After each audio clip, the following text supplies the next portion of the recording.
There's no doubt that AI scribes have lived up to the hype. But is there a danger that the success of AI scribes will block further development of AI for the clinicians? Will vendors, for example, shift their focus away from the clinical side over to other areas of healthcare operations, for example? Well, I had the chance to ask that question to Greenway Health's Chief Medical Officer, Dr. Michael Blackman. He joins me on camera to answer that question and give us a few tips on where he has seen the adoption of AI scribes go over the last 12 months. You're going to love his answers. Let's get to it.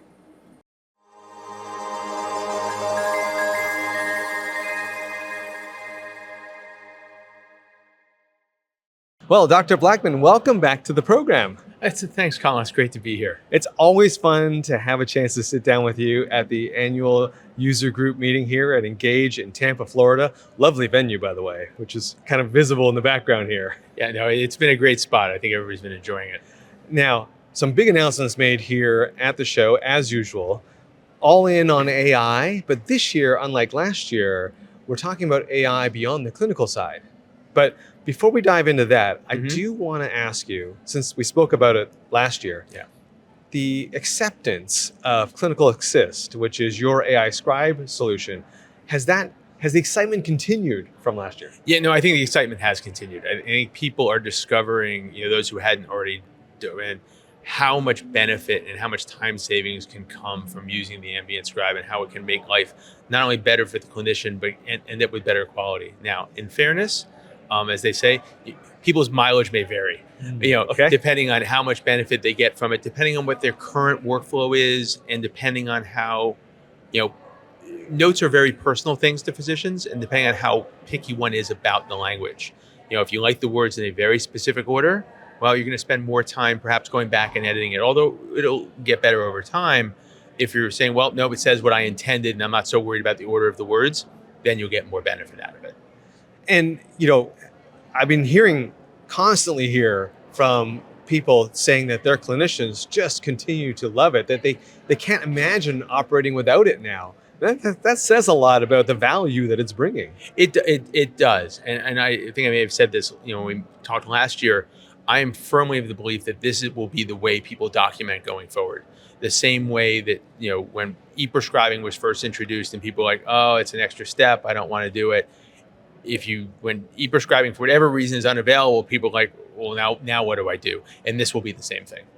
Is there anything you've learned, Dr. Blackman, over the last year about the Clinical Assist that maybe surprised you?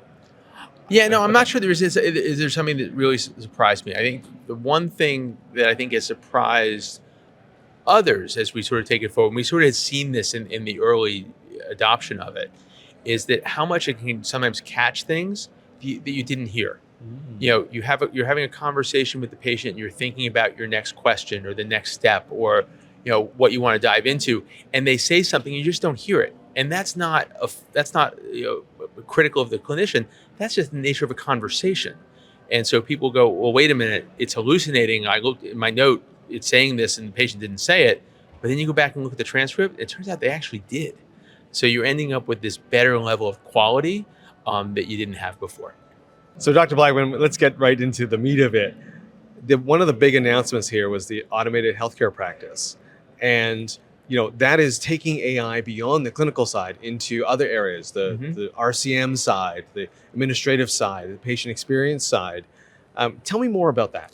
Yeah, so here at Greenway, we're taking a fully all-in approach on AI. And it's not so much AI for technology's sake, but it's AI for what you can do with it. And the more as we look at the practice as a whole, both the clinical side, the patient side, the revenue cycle side, there are lots of tasks and other things that are crying out for automation.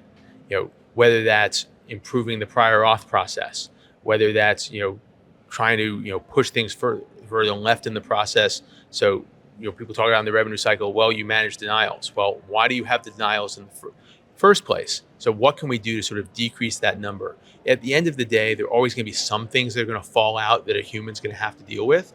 But the more we can reduce that, the more we can free people up to spend time on whatever they view as more value-added activities. In some cases, it may be other things in the practice. In other cases, it may be more time at home with the family. It may be getting out to go exercise. However one chooses to use that time, but we can do all of that and improve the quality of care at the same time. Now, you just highlighted there, we are putting, or Greenway is putting more emphasis on AI Yeah. for these other areas, the administrative areas. How do we ensure that the spotlight doesn't come off the clinical side, right, with AI? Because that is where we started. There continues to be a lot of need there, but how do we make sure that doesn't happen? Yeah, and I think that's why, as I mentioned, we have, we're approaching this with 3 pillars, and like a stool, if you only deal with two of the legs of the stool falls over. And so we have 3 pillars, and one of which is the clinical side. So the focus is still there with tremendous focus along with the other 2, because there are lots of things we can do to continue to improve that clinical workflow. Adding decision support pieces, adding others that, sort of make it easier and continue to improve, where can we automate and help and take steps out of the process?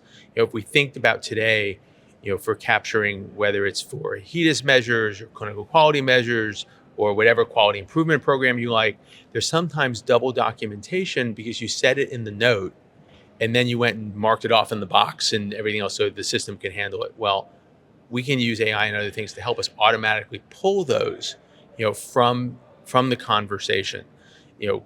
Obviously, in a lot of cases, we'd want you to sort of review it and make sure it heard you correctly and it did the right thing. But, if you said to the patient, hey, I want to order this x-ray or I want to order this drug, and you said what you wanted, why should you have to go in and order that separately? Why not just have it teed up for you, review it, yep, that's what I said, that's what I want, and then just accept it at that point. Yeah, and the reason why I asked that question is because, I'm worried. I guess I can say I was a little bit worried that people may just look at AI Scribe and go, job done. Because that's made such a difference. It's had such a positive impact that we don't need to do more. Let's go focus on some other areas. Sounds like that's not what's going to happen. No, I don't think that's the case at all. I think as we look at the AI Scribe has made a huge difference, but I think it also opened up our eyes and broadly say, hey, wait a minute. This is a first step. How far can we go beyond this and really make this so much better? And I think as we continue to take that forward, it's, as we look at how do you put the joy back in the practice of medicine? The EHR as a whole, when it first came, it had a lot of promise. I think it still does.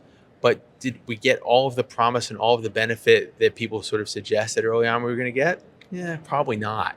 But we can start getting back to that and saying, okay, what can this really do? And it becomes your thought partner, your helper, your automatic, your instant consultant, whatever the case may be, and I want to view it, and not simply this thing I have to go use. Your company's made a lot of announcements here. A lot of interesting products are being shown and demonstrated here. Is there any one that you as a clinician would point to and say, that's what should be exciting for a clinician? Yeah, so one of the things we showed was our prototype of the automated healthcare practice for the clinician. It's a change in the user interface. It's a change in, every time we looked at it, we said, and continuing to do so, where can we take out a step? Even from our current offering on clinical assist, the ambient Scribe, there's places where, there's a step here you have to go to. And we looked at it and said, well, do we really need that step? And we put it in a different place so it's there if you need to address it. But if you don't, just keep going. Dr. Blackman, is there any message you would like to give to clinicians who aren't here and who are maybe looking at this video and looking at what Greenway is doing? What message would you like to send to them? I would simply say, take a look. Take a look and see what's going on, see what's happening. And we're always happy to talk about it further because I think it's pretty exciting. Dr. Blackman, always a pleasure to have you on the program. Thank you very much for sharing your insights with us. No, thanks for having me, and look forward to doing it again. We've all seen the excitement around AI scribes. And for me, there's a little bit of a danger that we might just look at that and go, job done. But as Dr. Blackman just shared, he believes that really this is just the starting point. He is very excited about where Greenway Health is going and their vision for the automated healthcare practice and how AI can extend beyond just simply doing the documentation. I'm sure that Dr. Blackman and I will revisit this topic at a future meeting and at a future interview. I look forward to that conversation. And hey, if you enjoyed this, please mash that like button and click subscribe. Also, head over to healthcareittoday.com where you can find more great content like this. I'm Colin Hung. Thanks for watching, and I'll catch you on the next video.